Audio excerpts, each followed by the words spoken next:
हरे Krishna TV में हम आप सभी का बहुत बहुत स्वागत करते हैं। आज हम बहुत ही इंटरेस्टिंग टॉपिक के साथ आए हैं। टॉपिक का नाम है प्रकृति के 3 गुण। श्रीमद् भगवद गीता में भी 14वें चैप्टर का नाम ही है प्रकृति के 3 गुण। इनफैक्ट भगवान श्री कृष्ण ने 3 महत्वपूर्ण चैप्टर्स में इन 3 गुणों के बारे में अच्छे से डिस्क्राइब किया है। Chapter number 14, chapter number 17, chapter number 18। तो समझ सकते हैं कि तीन चैप्टर्स भगवान श्री कृष्ण ने इस 3 गुणों के लिए डेडिकेट कर दिए हैं, तो कितने महत्वपूर्ण होंगे। तो हम एक स्टोरी के माध्यम से समझने का प्रयास करेंगे किस प्रकार से ये एक व्यक्ति जो है किस गुण में रहेगा तो किस प्रकार से वो कार्य करेगा। देखिए, एक बार क्या होता है कि एक बार एक हैट सेलर, टोपी बेचने वाला व्यक्ति ग्रीष्म काल में आकर के थक करके एक पेड़ के नीचे बैठ जाता है। बैठते ही उसकी नींद लग जाती है, सो जाता है, उसकी पोटली बाजू में रख करके। थोड़ी देर बाद जब उठता है तो देखता है उसकी पोटली गायब। अब साधारण सी बात है, उसकी तो पूरी जीविका ही उस टोपी की पोटली पे छुपी हुई है, बेस्ड है। तो अब वो उठ करके देखता है कि उसकी टोपी की जो पोटली है वो एक बंदर जो है वो पेड़ में लेकर के, एक पेड़ की एक शाखा में लेकर के बैठा हुआ है। अगर वो व्यक्ति तमोगुण के द्वारा इन्फ्लुएंस्ड होगा, if is influenced by the mode of ignorance, उस व्यक्ति के अंदर फ्रस्ट्रेशन, डिप्रेशन के साइंस आएंगे। वो व्यक्ति अपना सिर जो हो सकता है ज़मीन में पीटना शुरू कर दे आउट ऑफ फ्रस्ट्रेशन कि किस अशुभ मुहूर्त में मैं इस पेड़ के नीचे आकर के लेट गया, सो गया, और ये बंदर जो है मेरी जीविका चलाने वाली इस पोटली को पेड़ में लेकर के चढ़ गया। अगर वो व्यक्ति रजोगुण के द्वारा संचालित है, पैशन, तो वैसी स्थिति में वो जो है उसके अंदर क्रोध आएगा। उसको लगेगा कि मैं इस बंदर को मज़ा चखाऊंगा।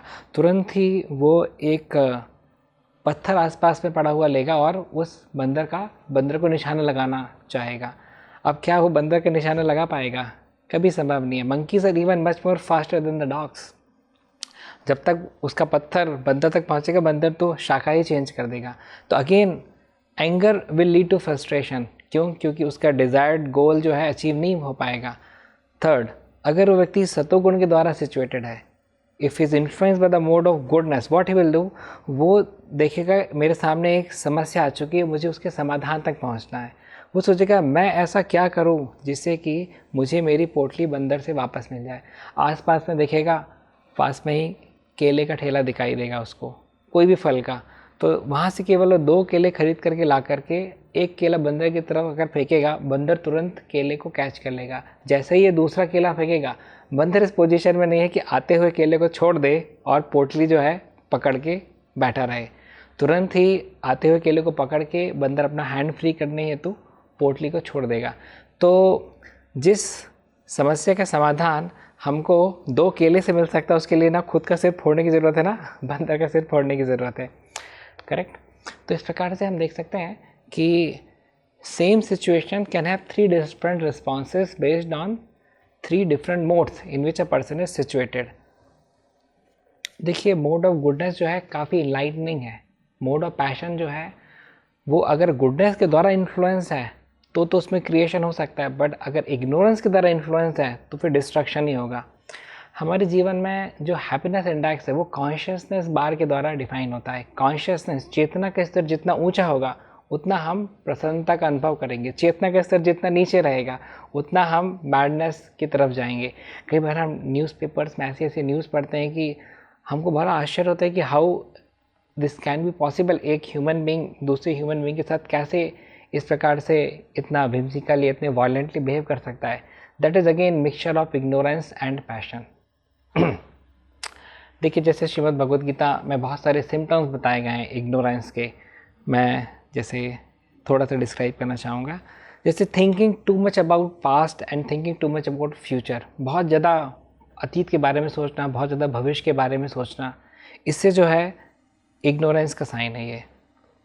सी, रीजनेबल थिंकिंग जो है that is appreciated, but thinking too much is definitely is of no use. Fear of failure बहुत ज़्यादा अगर किसी को है, that is characterise by ignorance. बहुत ज़्यादा एंग्जाइटी व्यक्ति ले रहा है, that is again characterise by ignorance. Frustration, dissatisfaction, confusion, perplexity, ये सारे इग्नोरेंस के सिम्टम्स हैं। बहुत ज़्यादा पश्चाताप करना, थोड़ा पश्चाताप करना ठीक है, बहुत ज़्यादा व्यक्ति पश्चाताप के जोन में चला गया हो, बहुत ज़्यादा लैमेंट करो, that is again the sign of ignorance. Loss of confidence, lethargy, है ना, बहुत ज़्यादा आलस, क्रिटिसाइजिंग नेचर, ब्लेम गेम शुरू हो जाता है। व्यक्ति जब सतोगुण में रहता है तो अपनी स्वयं की गलती देख सकता है, अगर रजस और तमस से प्रभावित है तो उसको दूसरों की गलतियां जो हैं बहुत ज़्यादा मैग्नीफाई करके दिखाई देंगी। Late night sleeping and late wake up, time wastage, lack of planning, negative thinking, problem centred consciousness. एक होती है समाधान युक्त चेतना जो कि गुडनेस को इंडिकेट करती है, एक होती है समस्या युक्त चेतना जो कि इग्नोरेंस को इंडिकेट करती है। Procrastinating important task and activities, है ना, lack of punctuality, lack of cooperation, ungratefulness यानी कृतज्ञ नहीं होना, फॉरगेटफुलनेस हमेशा भूलते रहना चीज़ों को, है ना, too much of forgetfulness is sign of ignorance. Non responsible behaviour, uncleanliness, साफ सफाई से ना रहना। तो ये कॉमन बिहेवियर्स हैं जो कि हम अपने जीवन में देखते हैं। इसमें से बहुत सारे बिहेवियर्स ऐसे होंगे जो कि हमारे खुद के जीवन में होंगे, तो उतने पार्ट में हमको सुधार करने की आवश्यकता है, क्योंकि हम सभी मिक्सचर हैं 3 मोड्स का। भगवद गीता में 14.10 में भगवद गीता में भगवान श्री कृष्ण बताते हैं किस प्रकार से हर एक व्यक्ति के अंदर ये तीनों ही मोड्स रहते हैं और उनकी पोजीशन चेंज होती रहती है। कभी अगर हम ज़्यादा अच्छे एसोसिएशन में हैं, वैसी स्थिति में हम जो हैं मोड ऑफ गुडनेस में पहुंच जाएंगे। देखिए जैसे धूल अगर पानी का संग करेगी तो कीचड़ बन जाएगी, हवा का संग करेगी तो हो सकता है राजा के ताज के ऊपर जा कर के बैठ जाए। पानी के भी 3 स्टेट्स होते हैं, लिक्विड, सॉलिड एंड गैस। पानी अगर फ्रिज में आप रखते हैं तो फ्रीज़र में रखते हैं तो वो सॉलिड बन जाता है, उसको अगर आप गैस सिलेंडर के माध्यम से हीट करते हैं तो एवापोरेट हो जाता है। सो दैट पे हमारे अंदर भी 3 पर्सनालिटीज़ हैं, एक गुडनेस की पर्सनालिटी है, एक पैशन की पर्सनालिटी है, एक इग्नोरेंस की पर्सनालिटी है। Depending upon the kind of association we are in, depending upon the kind of free will we have utilised, हमने अपनी निजी स्वतंत्रता को किस प्रकार से उपयोग किया है, डिपेंड करता है कि हम किस मोड में सिचुएटेड हैं। मोड ऑफ पैशन की अगर हम बात करेंगे तो that is characterise by uncontrolled lust, uncontrolled greed, uncontrolled anger. बहुत ज़्यादा व्यक्ति का अहंकार रहेगा, जेलसी की फीलिंग रहेगी, doing things very hastily, doing things like speed without control, short term determination रहेगा, शॉर्ट टर्म इंथुजियाज्म रहेगा, माइंड बहुत एजिटेटेड रहेगा which hardly calms, distraction is very very prominent and short vision के हिसाब से व्यक्ति जो है कार्य करेगा। तो ये पैशन की कैरेक्टरिस्टिक्स हैं। हम सभी देख सकते हैं, again we are influenced by many of such parameters और aspects which we need to overcome. Like see, mistake is not a mistake if we learn from it, but if we continue to do the same mistake again and again, then it's the sign of foolishness. गलती नहीं, अगर गलती से हम सीख सकते हैं तो पर सेम गलती बार बार रिपीट करना जो है वो फिर बुद्धिमत्ता तो नहीं है। मोड ऑफ गुडनेस की अगर हम बात करेंगे तो mode of goodness is characterised by discipline, अनुशासन, है ना, कॉन्फिडेंस, डिटर्मिनेशन, ग्रैटिट्यूड, है ना, कृतज्ञता, समाधान युक्त चेतना, appreciation for others who are contributing as well. दूसरों के प्रति अगर हम सम्मान प्रकट करते हैं, दूसरों के प्रति अपनी सराहना प्रकट करते हैं, उनके द्वारा दिए गए कंट्रीब्यूशंस को रिकॉग्नाइज करते हैं, ये सब गुडनेस के पैरामीटर्स हैं। विनम्रता, सहनशीलता, सहिष्णुता, बुद्धिमत्ता और क्लीननेस, साफ सफाई से रहना, विल पावर स्ट्रांग रहना, बीइंग रियलिस्टिक इन एक्सपेक्टेशन, हम जो दूसरों से जो भी एक्सपेक्ट करते हैं उसमें अनरियलिस्टिक ना होकर के रियलिस्टिक रहना, this all indicates goodness. Love, compassion, contributing in nature, at the same time deriving happiness in making others happy, that is goodness. Before a single drop, there is a heartbeat. At Haribol, that heartbeat is never traded for milk. Every cow and bull is protected lifelong. This is ahimsa. This is kindness. This is devotion. Switch to Haribol Ahimsa A2 milk. हम देखते हैं कितने ही ऐसे लोग मिलते हैं जिनको जानवरों को भी प्रेम करने में अच्छा लगता है और कुछ लोगों को जानवरों को सताने में अच्छा लगता है। तो दोनों को अच्छा लगने की एक्शंस जो है अलग अलग हैं। अगर किसी को दूसरों को कष्ट देने में मज़ा आ रहा है, that indicates ignorance, pure ignorance. किसी को दूसरों को प्रसन्नता देने में वास्तविक प्रसन्नता उसको मिल रही है, दैट इंडिकेट्स गुडनेस। तो इस प्रकार से हमको देखना पड़ेगा कि जिस मोड में हम सिचुएटेड होंगे उस मोड की एक्टिविटीज़ हमको पसंद आएंगी, है ना। तो एक और स्टोरी मेरे माइंड में आती है जिसके माध्यम से हम देख सकते हैं कि कैसे if we work in a solution oriented way we are happy and even the problem is resolved in a much better way. एक बार क्या होता है कि एक अपार्टमेंट में के सामने ही बहुत सारे बच्चे जो हैं क्रिकेट खेलने के लिए जाते हैं। अपार्टमेंट के मालिक जो रहते हैं उनको क्रिकेट और शोर शराबा दोनों से ही बहुत नफ़रत थी, पर उनके शॉर्ट टेम्परामेंट की वजह से ऑलरेडी वो सोसाइटी में काफ़ी बदनाम भी थे। तो इस वजह से ही नोस कि तुरंत ही अगर जाकर के इन बच्चों को डांटेंगे, इनको यहाँ से भगाएंगे तो क्या होगा, सोसाइटी में उनका नाम ख़राब ही होगा कि देखिए बच्चे संडे के दिन खेलने के लिए आए थे और इन्होंने जो है उन बच्चों को ही बाहर कर दिया। So this short tempered person waits for a while, thinks that what really I can do in order to get rid of this children, क्योंकि खेलेंगे क्रिकेट तो बॉल भी ऊपर आएगी, शीशा भी कभी फूट सकता है, शोर शराबा तो होगा ही सही। तो वो उसको एक प्लान सोचता है, उस प्लान के तहत वो आकर के नीचे आकर के बच्चों से बहुत ही प्रसन्नता के साथ में डील करता है। बोलता है, oh I was really praying to God कि please send some children to play in front of my apartment. मैं भगवान से प्रार्थना कर रहा था कि कुछ बच्चों को मेरे अपार्टमेंट के सामने खेलने दें, और क्रिकेट तो मेरा पसंदीदा स्पोर्ट है, मेरा फेवरेट स्पोर्ट क्रिकेट है। पूरा उल्टी बात कर रहा है ये। हाँ, तो बच्चे बहुत प्रसन्न हो जाते हैं। वो बोलता है, मैं चाहता हूँ कि आप लोग जो है यहाँ पर ही रहें, यहाँ पर ही हर हफ्ते क्रिकेट खेलने के लिए आएँ, और ये इंश्योर करने के लिए मैं आपको वचन देता हूँ कि मैं आपको प्रत्येक रविवार जब भी आप यहाँ क्रिकेट खेलने आएंगे मैं आपको 100 रुपये प्रत्येक जो खिलाड़ी है उसको दूंगा। बच्चों ने तो कभी एक्सपेक्ट ही नहीं किया था कि like we are coming, we will get some money as well for playing cricket. तो बच्चे बहुत प्रसन्न हो जाते हैं और बड़ी प्रसन्नता के साथ में क्रिकेट खेलते हैं, खूब शोर करते हैं और फाइनली वापस चले जाते हैं। तो अब दूसरे हफ्ते जब आते हैं तो ये व्यक्ति जो हैं बोलते हैं बच्चों से कि मेरा बिज़नेस है, बिज़नेस में मुझे कुछ नुकसान हुआ है, तो इस बार मैं 100 रुपये नहीं आपको 50 रुपये ही दे पाऊँगा। वैसे स्थिति में बच्चे बोलते हैं कि कोई बात नहीं, बिज़नेस में तो ऊपर नीचे होती रहती हैं चीज़ें, प्रॉफिट कभी होता है कभी लॉस होता है, no issues, it's good that at least you are favouring us and allowing us to play. तो बच्चे फिर से प्रसन्नतापूर्वक खेलते हैं, चले जाते हैं। तीसरे हफ्ते जब बच्चे आते हैं और ये व्यक्ति जो है सबको 20-20 का नोट निकाल करके देता है और बोलता है कि लाइक मेरे बिज़नेस में लॉसेस हो रहे हैं और मैं जो है इस बार 20 रुपये दे पाऊँगा।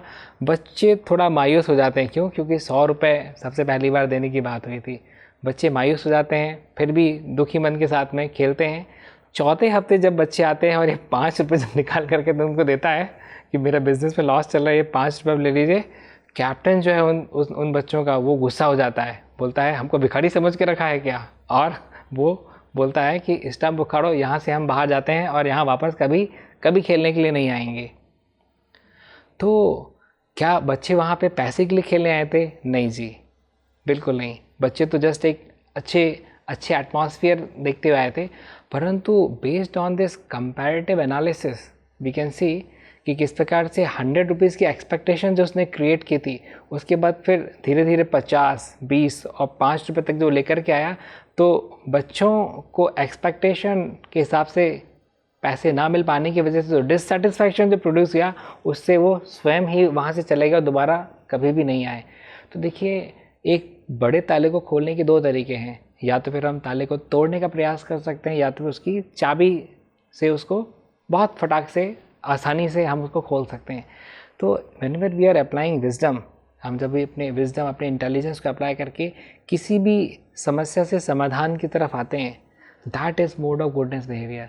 यहीं पे अगर बच्चों के साथ लड़ाई झड़ाई करके उनको भगा देता, ये मोड ऑफ पैशन बिहेवियर कहलाया जाता। जिसमें उसका भी नाम खराब होता और उसका शॉर्ट टेम्पर्ड जो बिहेवियर था उस पर 1 स्टार और ऐड हो जाता, करेक्ट। और अगर वो काफ़ी फ्रस्ट्रेट हो जाता है, डिससेटिस्फाइड हो जाता है, तो उसको फिर इग्नोरेंस और बिहेवियर ऑफ इग्नोरेंस माना जाता। तो इस प्रकार से हम समझ सकते हैं कि कैसे सेम सिचुएशन में व्यक्ति अलग अलग 3 प्रकार से रिस्पॉन्ड कर सकता है based on the mode in which he is situated in. एक और केस स्टडी हम लेंगे, काफ़ी इंटरेस्टिंग केस स्टडी लेंगे, हम रामायण से लेंगे, जिसमें हम देखते हैं भगवान रामचंद्र के परम भक्त शुद्ध भक्त हनुमान जी को टास्क दिया गया कि इनको जो है लंका जाकर के सीता जी का पता लगाना है। अब इसी बीच में जब लंका जा रहे थे उड़ते हुए हनुमान जी, बीच में एक राक्षसी सामने आकर के प्रकट हो गई। हाँ, और वो राक्षसी को बोलती है, वो सुरसा नाम था उस राक्षसी का, बोलती है कि मेरे पास ब्रह्मा के द्वारा दिया गया वरदान प्राप्त है कि जो भी प्राणी यहाँ से निकलेगा उसको मेरे मुख के अंदर प्रवेश करना पड़ेगा। अभी हनुमान जी तो समझ गए कि मुख के अंदर प्रवेश करना मतलब इसका ब्रेकफास्ट बनना पड़ेगा। हनुमान जी बोलते हैं, बहुत बुद्धिमान थे हनुमान जी, बोलते हैं कि हे माता, मैं जब लंका से अपना श्री राम जी के द्वारा दिया गया कार्य सिद्ध करके वापस लौटूंगा उस समय ज़रूर मैं आपकी कंडीशन फुलफ़िल करूंगा, अभी कृपया मेरा मार्ग छोड़े, मुझे आगे जाने दें। जो राक्षसी थी सुरसा, वो बिल्कुल नहीं मानी और वो बोली कि नहीं, मैं तुमको यहाँ से बिल्कुल आगे नहीं जाने दूंगी। और हनुमान जी ने थोड़ा प्रयास भी किया, परंतु वास्तविकता में उसको ब्रह्मा के द्वारा शक्ति प्राप्त थी और हनुमान जी चाह करके नहीं जा पा रहे थे। तो हनुमान जी ने फिर विजडम लगाई, उन्होंने बोला ठीक है, इसके मुंह का साइज़ जितना है उससे मैं 4 गुना 6 गुना 8 गुना 10 गुना साइज़ अपनी बॉडी का कर लूँगा, तो फिर देखते हैं ये क्या कर सकती है। रामायण के हिसाब से हनुमान जी ने अपने मुख का साइज़ जो है वो 10 योजन बराबर बड़ा कर दिया। अभी सुरसा भी छोटी मोटी राक्षसी नहीं थी, उसको ब्रह्मा से वरदान प्राप्त था, उसने अपने मुख के आकार को 20 योजन के बराबर बड़ा कर लिया। तो हनुमान जी ने देखा तो 20 योजन का बड़ा हो गया, तो उन्होंने अपना बॉडी का साइज़ जो है वो 30 योजन बराबर बड़ा कर लिया। अब इसमें 1 योजन जो है रामायण के हिसाब से 8 मील के बराबर होता है, तभी आप कैलकुलेट कर लीजिए कि बॉडी का साइज़ कितना बड़ा हो गया होगा। 30 योजन के साइज़ जब हनुमान जी का हुआ तो सुरसा ने अपना मुख का साइज़ 40 योजन कर लिया। हनुमान जी 50, सुरसा 60, हनुमान जी 70, सुरसा 80, हनुमान जी 90। जब सुरसा का मुख 100 योजन का हो गया उस समय हनुमान जी को लगा टाइम बहुत वेस्ट हो रहा है, टाइम बहुत वेस्ट हो रहा है। तुरंत ही उन्होंने कहा कि अभी हमको स्ट्रैटेजी चेंज करनी पड़ेगी, because I am in a great vision, great mission of Lord Ramchandra. तो यहाँ पे स्ट्रैटेजी थोड़ी सी चेंज करनी पड़ेगी। तुरंत ही हनुमान जी जो है अपने साइज़ को बहुत छोटा कर लेते हैं, एकदम एक मच्छर के समान साइज़ करके सीधे एकदम रॉकेट की स्पीड से अंदर जाते हैं सुरसा के मुख में और वापस निकल करके आते हैं condition fulfilled.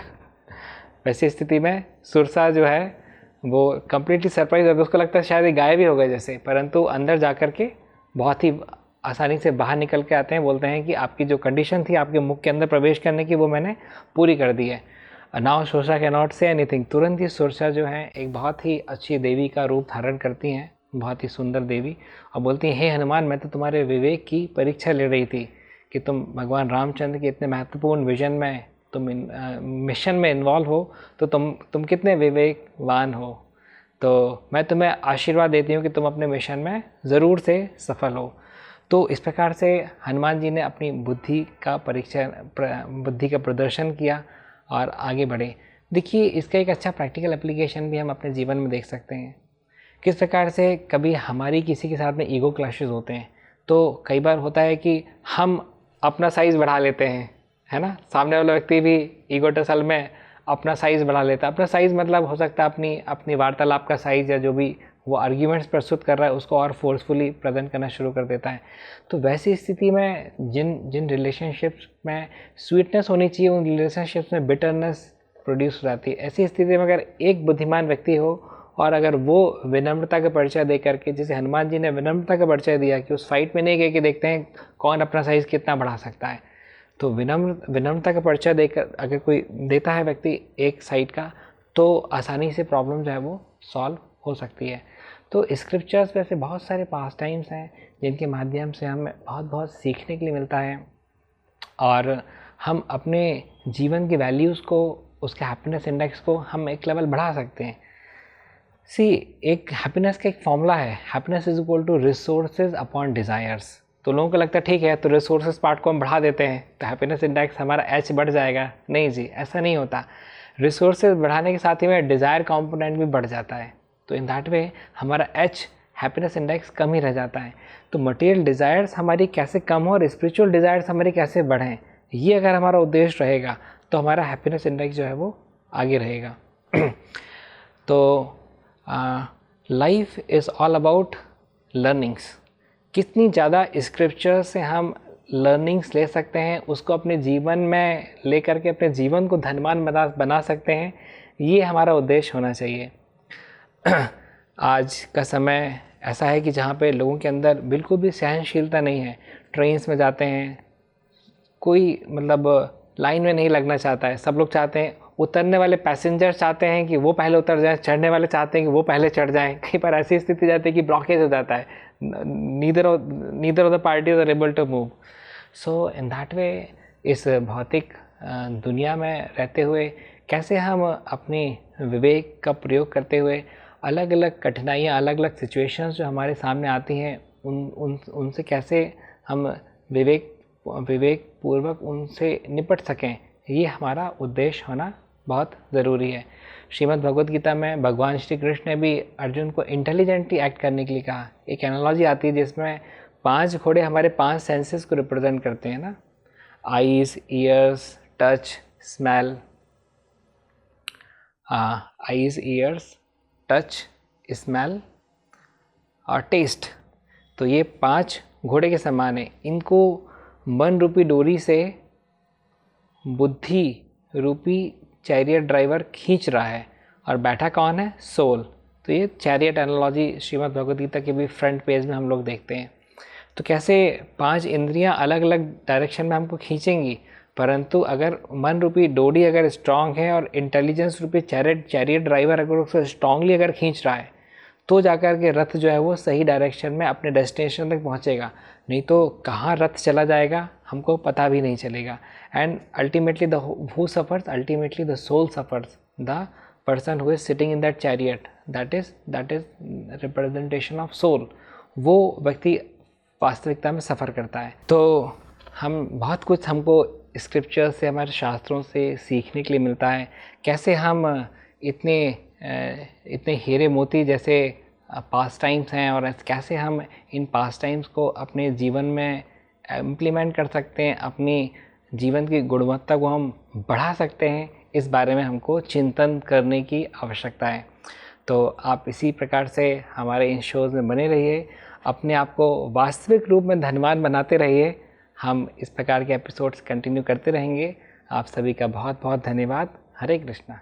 Before a single drop, there is a heartbeat. At Haribol, that heartbeat is never traded for milk.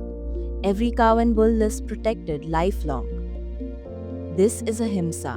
This is kindness. This is devotion. Switch to Haribol Ahimsa A2 milk. ऐसे ही और भक्तिमय कार्यक्रमों के लिए देखिए हरे Krishna television और इसे प्राप्त करने के लिए आप अपने केबल अथवा DTH ऑपरेटर से संपर्क करें तथा और अधिक जानकारी के लिए आज ही डायल करें 7666 839 839।